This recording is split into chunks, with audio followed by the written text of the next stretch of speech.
Alors en effet, je vous le confirme, c'est-à-dire qu'il a fallu trouver un savant équilibre pour arriver à rassurer tout le monde, puisque dans le monde de la construction, il y a aussi les financeurs, l'assurantiel, le bureau de contrôle, et donc il faut cocher un certain nombre de cases pour arriver à rassurer tout le monde.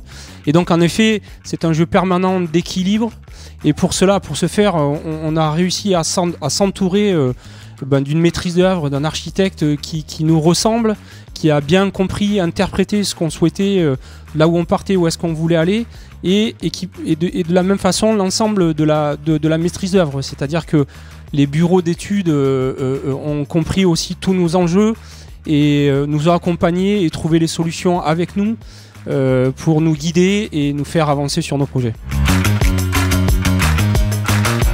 En effet, c'est de répondre. Alors, sachant qu'en plus, ici à Bordeaux, on s'est imposé d'autres choses, puisqu'il y a de la réglementation complémentaire. On est aussi intégré dans une ZAC qui nous impose aussi, qui est une autre entité juridique, et qui là aussi nous impose de cocher certaines cases. Et il a fallu en effet jongler en permanence, arriver à trouver les bons interlocuteurs, faire les bonnes recherches.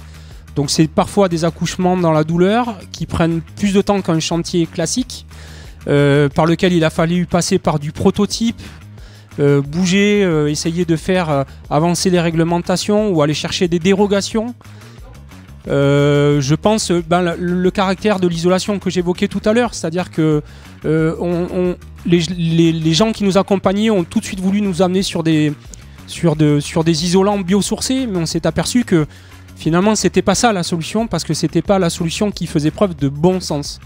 Et je pense que c'est vraiment là le maître mot, et surtout ne pas rester figé sur des convictions. Il faut aller chercher l'information, la pousser, la développer au maximum pour aller chercher ce qui nous semble être le plus pertinent au moment donné. Parce qu'effectivement, peut-être que si on refaisait le même chantier maintenant, la donne a complètement changé en quelques années, et effectivement le bâtiment serait peut-être différent. Alors je dirais que la région nous a accompagnés, la métropole un peu moins, mais néanmoins on essaie toujours de s'affranchir de cela. C'est-à-dire qu'on n'est pas en attente de l'institutionnel, et on essaie justement de pousser nous les curseurs et de se challenger. Donc là aussi, il a fallu parfois faire rentrer des ronds dans des carrés pour arriver à nos fins. Alors les prochains challenges, c'est de continuer à être plus frugal, plus résilient, et essayer de trouver d'autres systèmes, faire encore plus avec ce qui est déjà présent sur place. Et par exemple, le sujet que j'évoquais sur la récupération d'urine, il y a des matières aujourd'hui, que ce soit la matière, donc l'urine en est une autre, mais par exemple à la brasserie, on génère des déchets qui est la drèche, comment on peut réutiliser ça?